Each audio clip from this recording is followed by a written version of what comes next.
外面卖25一个的豆沙吐司，自己在家做也很简单哦，食材健康，柔软香甜。学会了再也不用买面包了。准备510克面包粉，加30克奶粉，55克糖，25克炼乳，再加2个鸡蛋，210克到230克的水，5克高糖酵母粉。因为夏季温度高，搅面的时候需要控制面温，食材最好都用冷藏过的。低速先搅拌，揉出粗膜之后，加5克盐，45克黄油，继续搅拌。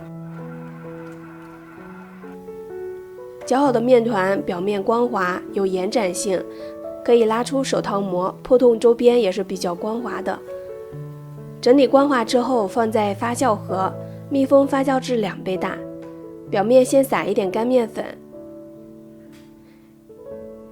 像这样按压排气，然后分成2份，每一份大概是500克。分享2种造型的豆沙吐司。第一种需要把面团再切成2份，包上豆沙馅，收口的地方捏紧，然后放在发酵盒松弛15分钟。这个时间来做另外一个吐司，把那个500克的面团直接擀薄，在一半的位置上铺上豆沙馅。注意不要铺得太厚了，因为豆沙太重的话，面团撑不起来，会影响面包长高。对折之后再切成小段，然后像这样扭一扭。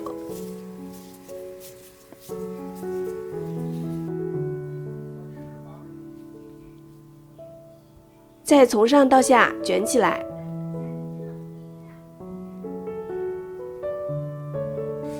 放在吐司盒里面发酵。2次发酵需要40到50分钟。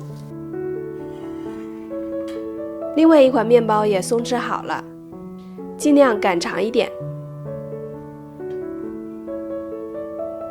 再卷起来，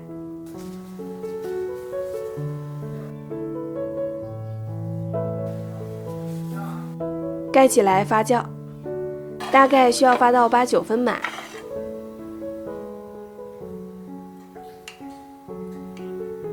提前预热烤箱，175度放在最下层烤25到35分钟，需要根据烤箱和吐司模具的情况灵活调整烤制时间。出炉之后要蒸出热气，避免塌腰。柔软拉丝又香甜的面包就做好了，喜欢的话你也试试哦。我是香香，下期美食更精彩，我们下期再见。